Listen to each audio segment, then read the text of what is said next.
नर्मदे हर। नर्मदे हर। आवाज दूर तक जाएगी।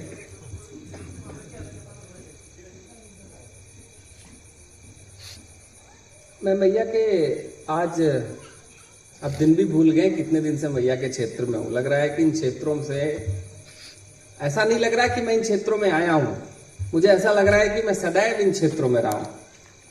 तो दिन भूल चुका हूं, पता नहीं कितने दिन हो चुके हैं, लेकिन जितने भी दिन हुए हैं असल में एक बड़ी महत्वपूर्ण घटना है और वो डहीवासी अच्छी तरीके से समझेंगे कि पूरी दुनिया के सारे धर्म आप खोज लीजिए, 364 धर्म हैं जो संगठित धर्म हैं, जो सो कॉल्ड तथाकथित जो संगठित धर्म है, 364 धर्म आज तक हैं। उन 364 पंथों में केवल सनातन आधार से निकले हुए पंथ हैं जहां पर देव की पूजा में, आप कोई भी देव की पूजा करें, उस देव पूजा में कृषि के उत्पादों का उपयोग होता है। बहुत महत्वपूर्ण बात है कि लोग भोजन तो कब से कर रहे हैं, जब से जिंदा है तब से कुछ ना कुछ तो खा ही रहे हैं, लेकिन ये भारत ही रहा है और भारत से निकले सनातन धर्म के आधार से जितने भी इस भूमि से निकले जो आयाम रहे, उनमें सनातन पंथों में एक बात रही है कि यही वो पंथ है जहां पर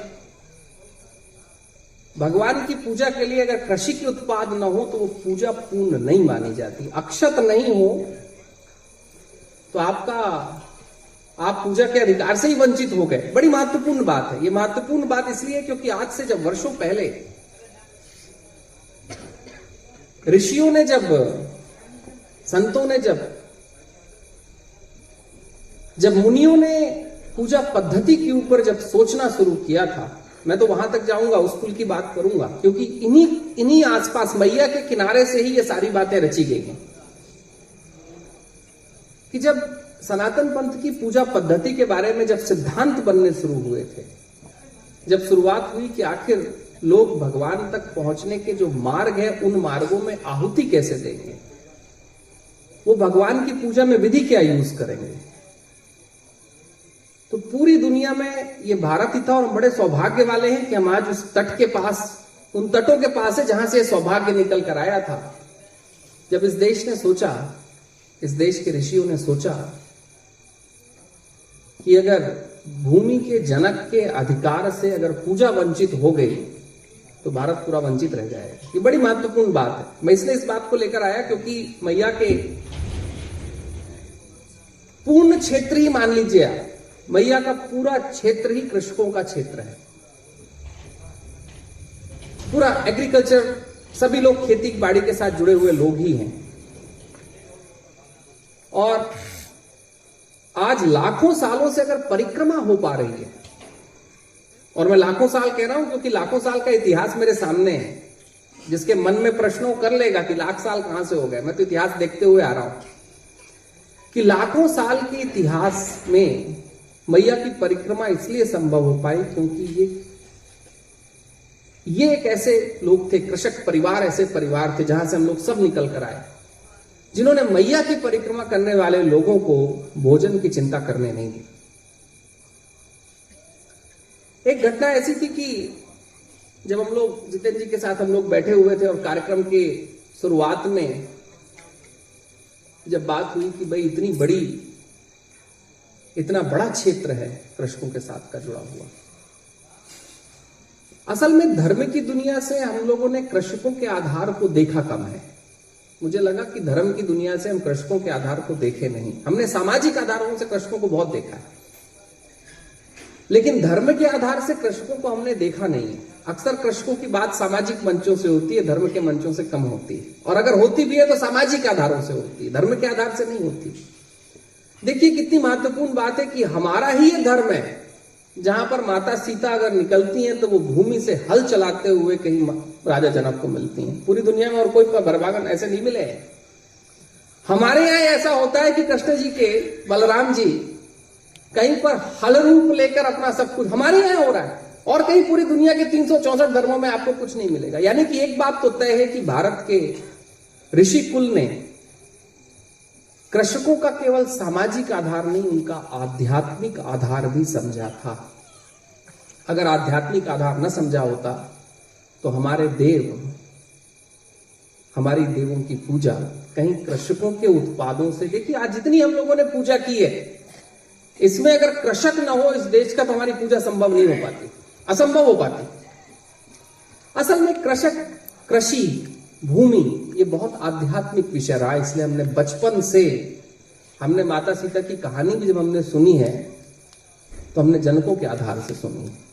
जितेंद्र जी ने उसको बताया कि मुझे लगता है कि मैया का जो पूरा क्षेत्र है, असल में अगर हमको उन क्षेत्रों को अगर बहुत शॉर्ट में सामाजिक आधारों से कहना पड़े तो मुझे लगता है कि मैया का सारा क्षेत्र जनकों का तीर्थ है। यहां पर एक नहीं लाखों जनक बैठे हुए हैं और लाखों जनक, कहीं अगर उनके यहां पुत्रियां हैं जो मैया की कल्पना से मिलती हैं तो माता सीता जैसी बनती निकलती होंगी, इतना तो तय। बैठी हुई है यहां पे बहुत सारे। एक घटना मुझे आज बता रहे थे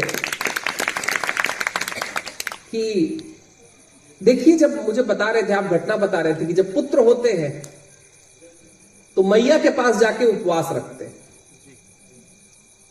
यहां की जनजातियों में एक बहुत अद्वितीय बात रही कि जब वो जाते हैं तो पुत्र होते हैं तो मैया के पास जाते हैं, उपवास रखते हैं। मैया जब उनके घर पे आ जाती है तो उपवास रहने की आवश्यकता नहीं होती। देखिए कितनी बड़ी सोच है कि मैया आ गई ना घर पे, अब कहां का उपवास लेंगे। ये सामान्य सी बातें आप लोग करते हैं इसलिए आपको बड़ी सामान्य लगती है, क्योंकि आप लोग रोज ही कर रहे हैं। जब मैंने इस बात को सुना, मैंने कहा कि कितना बड़ा गहरा अध्यात्म यहाँ की जन्य जातियों के जो पूर्वज रहे होंगे, जहां से हम लोग सब निकल कर आए, उनका अध्यात्म कितना गहरा था कि बालक होते थे तो बोलते थे उपवास करो और मैया के पास जाओ, क्योंकि मैया ने अपना रूप अभी तक नहीं दिया है। जब मैया रूप देगी तब बड़ी आराम से शांति के साथ रहना। बड़ी महत्वपूर्ण बात है, ये पूरी दुनिया में हम ही कर पाए। असल में मैया का जो पूरा क्षेत्र है, मैंने तो एक बात, जब मैं परिक्रमा में निकल रहा था तो मैया का एक अद्वितीय चमत्कार हुआ। उस चमत्कार से तीर्थों की घटना आज घट रही है। और ये जो आपका क्षेत्र है, मैंने आज हमारी चर्चा रास्ते में आ रही तो मैया का एक दूसरा चमत्कार देखिए कि जहां पर जिस तीर्थ की बात आज मैं कर रहा था जो डूब चुका था, वहां के सरपंच भी मिल गए। आपने उन सरपंच जी को रोक लिया और वहां की बात भी हो गई कि मैया का जितना क्षेत्र है वो हमारे लाखों सालों की परंपराओं का सनातन साक्ष्य है। आप लोग पास में रहते हैं तो कई बार लगता होगा कि हाँ मेघनाथ घाट ठीक है, हाँ ठीक है, वहां पे कार्तिक स्वामी का मंदिर ठीक है, हमने सुना है कभी पूर्वज की तरफ से होते थे। जब मैं इन मैया के तीर्थों में जाता हूं, मैया के क्षेत्र में परिक्रमा करता हूं, और जो लाखों सालों पहले का जब शास्त्र जिस तरीके से लिखा गया, जब शास्त्र के स्थान मिलते हैं, तो मुझे लगता है इससे बड़ा हमारी सनातन भूमि का और साक्ष्य क्या होगा कि लाख साल पहले का शास्त्र और आज लाख साल पहले उस स्थान पर, उसी जगह पर उस मंदिर का होना ये घोषणा करता है कि हमारा सनातन विज्ञान और सनातन शास्त्र, सनातन साक्ष्य कितना परिपक्व था, कितना स्ट्रांग था। आप लोग मैया के किनारे रहते हैं तो कई बार ऐसा लगता होगा आप लोग, भाई मुझे तो मैया के अगर दर्शन भी करने पड़ते हैं, जब नागपुर के आसपास होता हूं तो 400 किलोमीटर जाना पड़ता है। अगर मैया का जल हमारे पास, अगर मान लीजिए कहीं हमने ज्यादा उपयोग कर लिया और जल फिर से देखना तो 400 किलोमीटर जाना है। आप लोग को तो मेरे ख्याल से 4 किलोमीटर में मैया दिख जाती है। 4 किलोमीटर में ही, 4 किलोमीटर से ऊपर नहीं है, 2.5 सही है, 9 किलोमीटर। तो बताइए 9 किलोमीटर और 400 किलोमीटर, मतलब आप तो 1 घंटे में गए और आ गए पूरे परिवार के साथ वहां भोजन करके। तो आप लोग मैया के पास हैं, तो कई बार ऐसा हो सकता है कि हमारे तीर्थों की, जो तीर्थ आप लोगों ने बचा कर रखे हैं, महत्वपूर्ण घटना है कि तीर्थ आप लोगों ने बचा के रखे हैं। मैं तो इसको बहुत बड़ा, आप लोगों के लिए जितना धन्यवाद दिया जाए उतना कम है, क्योंकि आप लोगों के कारण ये तीर्थ बचे हैं जिनको मैं सनातन साक्ष्य मान रहा हूं। अगर आप लोग नहीं होते तो ये तीर्थ नहीं बच पाते, तीर्थ नहीं बच पाते। तो हम जैसे लोग जब परिक्रमा में आते तो भारत की सनातन मूल्यों के सनातन साक्ष्य को देख नहीं पाते। और अगर आप लोग नहीं होते तो आने की वजह भी नहीं बन पाती, क्योंकि आप लोग नहीं होते तो लाखों सालों की परंपराओं को निभाने वाले ऋषि कुल के लोग कैसे परिक्रमा कर पाते हैं। आप लोग रहे तो आज हम परिक्रमा कर रहे हैं और आने वाला भविष्य भी परिक्रमा कर पाएगा, क्योंकि ये आपकी सेवा का, ये यहां रहने वाले लोगों को जो आज तक तीर्थ बचा कर, महत्वपूर्ण घटना है। जब मैं आपसे चर्चा कर रहा था तो जो इनकी उम्र के लोग हैं उनको वो तीर्थ ध्यान थे, आज के बच्चे उन्हें तीर्थ की बात पता नहीं थी। लेकिन ये जो लगातार एक प्रवाह रहा है सूचना का, हमारी जनरेशन टू जनरेशन, एक काल से दूसरे काल तक, वो काल की एक बहुत बड़ी भूमिका रही है, जो विषय आज जितेंद्र जी ने बोला है, कृषकों की। क्योंकि कृषक ही वो लोग हैं जो अपनी भूमि को छोड़कर और कहीं जाते नहीं, और जब भूमि को छोड़कर नहीं जाते तो अपनी संस्कृति को छोड़कर भी नहीं जाते। इस देश की संस्कृति आज तक अगर कहीं बहुत बच पाई है, हम लोग आज भी मैया की पूजा कर पा रहे हैं, नर्मदाष्टक गा पा रहे हैं, आरती कर पा रहे हैं, इसका एक बहुत बड़ा कारण कृषक समुदाय है, ग्रामीण जनता है, छोटे छोटे ये शहर है।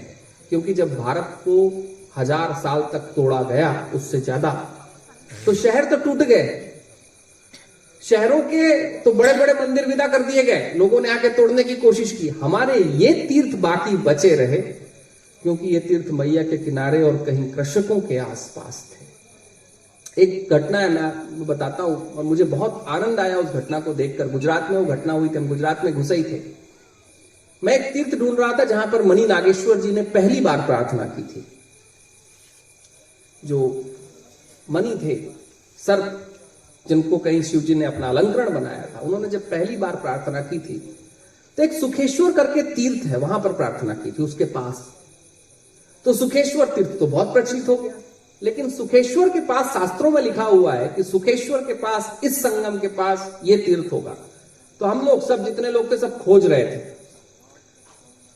घटना देखिए, और अगेन मैं वापस दोबारा कृषक की बात इसलिए करूंगा क्योंकि हम उनके महत्व को मैं समझ पाऊं, हम समझ पाए कि हम एक किसान के खेत में जाते हैं, उसके यहां पूरा केला लगा हुआ है, पूरा केला लगा हुआ है।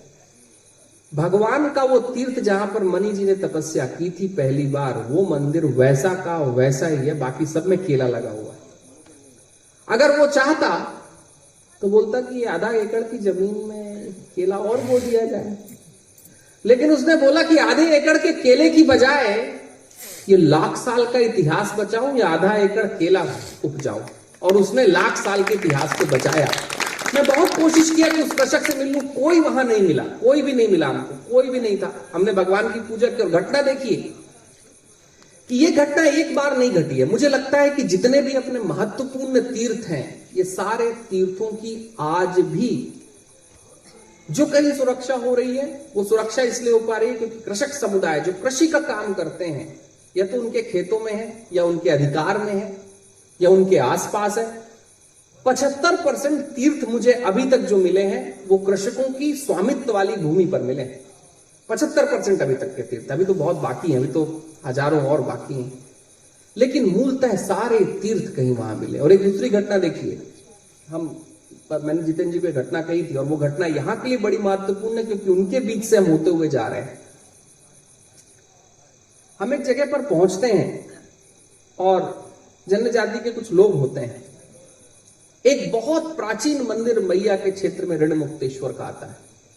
महाकाल में तो, उज्जैन की नगरी में तो बहुत नया है। ऋणमुक्तेश्वर जो गुजरात का है, पहला ऋणमुक्तेश्वर मंदिर था जिसकी स्थापना स्वयं परमात्मा ने की थी। हम वहां पर पहुंचते हैं और मैं ढूंढते ढूंढते हम लोग पहुंच जाते हैं। भगवान वहां खींच लेता है। अगर हम लोग वहां ग्रामीण लोगों से पूछते तो हमको बताते नहीं, क्योंकि वहां जनसंख्या कुछ और हो चुकी है। वो बताते ही नहीं है कि यहां मंदिर है कोई, वो चाहते ही नहीं कि कोई यहां पे आए। वो 12-15 परिवार जनजातियों के थे। हम पहुंचते हैं और जिस मंदिर को स्कंद पुराण ने चीख चीख कर बोला है कि महत्वपूर्ण मंदिर है, वो मंदिर 70 के समय में जो पानी आया था मैया का, उसके कारण थोड़ा बिगड़ गया था। लेकिन उस मंदिर को जनजाति के 12 परिवारों ने मिलकर दोबारा बचाया। जैसी उनकी अपनी स्थिति थी उसके हिसाब से मंदिर आज भी बचा के रखा। अगर वो जनजातियों का वो 11-12 लोगों का परिवार नहीं होता, जो कहीं कृषि से, जो कहीं केवट समुदाय से था, तो ऋणमुक्तेश्वर का मंदिर और ऋणमुक्तेश्वर की कथा कब की पुरानी हो चुकी होती। आने वाले बच्चे कहते कि भाई कहाँ है आपके मंदिर। एक घटना है कि जब भी मैं अक्सर लोगों को कहता हूं कि इस राष्ट्र की धमनियों में रक्त तो बहुतों के गए, लेकिन महत्वपूर्ण रक्त जो रहा है वो जनकों का रहा है, वो कृषकों का रहा है। कृषकों का 2-3 वजहों के साथ रहा है। एक वजह तो बड़ी महत्वपूर्ण रही है कृषकों की, कि कृषक रहे हैं ग्रामीण समुदाय के साथ जीते हुए, जिनके कारण हमारी संस्कृति बची, पूजा पद्धति बची। आपको जानकर आश्चर्य होगा कि जब शंकराचार्य जी, आदि शंकराचार्य जी जब पुनर्स्थापना भारत के धर्म की कर रहे थे, तो भारत के धर्म की पुनर्स्थापना में उनका सबसे बड़ा सहयोग कहीं कृषि के लोगों ने, कहीं ग्रामीण जनता ने, कहीं जन्य जातियों ने दिया था। उनकी पुनर्स्थापना जो आज आप लोग जितने भी, जिस भी प्रभु की आप लोग अगर आज पूजा कर रहे हैं, जो भी आरतियां आप लोग गा रहे हैं, जो भी पूजा पद्धति आप लोग इस्तेमाल में ला रहे हैं, वो सब कुछ की देन आदि शंकराचार्य जी की। अगर आदि शंकराचार्य जी को उन कृषकों का, उन जनजातियों का, उन ग्रामीण जनता का, संस्कृति का स्थान नहीं मिला होता, तो मुझे लगता है हमारे पास से बहुत कुछ विदा हो जाता। ये उनका महत्वपूर्ण स्थान रहा है, जिनके कारण आज भी हम पूजा कर पा रहे हैं। आदि शंकराचार्य ने तो वापस लाया, लेकिन उनके वापस लाने में सबसे बड़ा योगदान कहीं मैया के किनारे रहने वाले, क्योंकि मैया के किनारे से ही चले थे वो आगे, और मैया के किनारे आगे चलते चलते बहुत आगे चले गए, और इतने आगे चले गए कि आज हमारा धर्म उतना आगे पहुंच पाया। अगर मैया का आशीर्वाद और इस क्षेत्र के लोगों का अभिनंदन नहीं होता, तो मुझे लगता है कि हमारी बहुत सारी परंपराएं कहीं बहुत पीछे चली जाती। ये उनकी राष्ट्र की धमनियों का पहला स्थान। दूसरी महत्वपूर्ण घटना है, जो कि समाज की घटना है, लेकिन आवश्यक है लोगों को जानना, क्योंकि आज तो मैं दाल मिल भी देख के आ रहा हूं। एक बहुत अच्छा उपक्रम, जिसको आप लोग अंग्रेजी में कॉटेज इंडस्ट्री कह देते हैं। ये देखिए कि किसी भी राष्ट्र में, आज अमेरिका में भी अगर 5 साल के लिए कृषक अपना काम करना छोड़ दे, तो वहां की अर्थव्यवस्था नीचे आ जाए। 5 साल के लिए, बस 5 साल की बात है, अमेरिका जैसा देश नीचे आ जा सकता है। तो हम लोग अगर आज यहां पर बैठकर मैया की स्तुति कर पा रहे हैं, और देश में गाड़ियां चल पा रही हैं, कहीं कोई कपड़े पहन पा रहा है, कहीं कोई टीका चंदन लगा पा रहा है, रुद्राक्ष भी अगर हम पहन पा रहे हैं, तो उसकी एक बहुत बड़ी वजह, धर्म के अलंकरण भी हमारे पास इसीलिए है क्योंकि कृषक और कृषि और भूमि से जुड़ा हुआ व्यक्ति है। अगर वो नहीं होता तो सब अलंकरण गायब हो गए होते, सब गायब हो जाते। और तीसरी बड़ी महत्वपूर्ण बात है जो धर्म के जगत की है, इस देश का शायद ही कोई ऐसा ऋषि मुनि संत, देव को मानने वाला कोई ऐसा व्यक्ति रहा हो, और मैया के क्षेत्रों में तो खासकर, कि अगर मार्कंडे मुनि भी यहां पर आए तो उनको स्थान कहीं कृषकों ने दिया।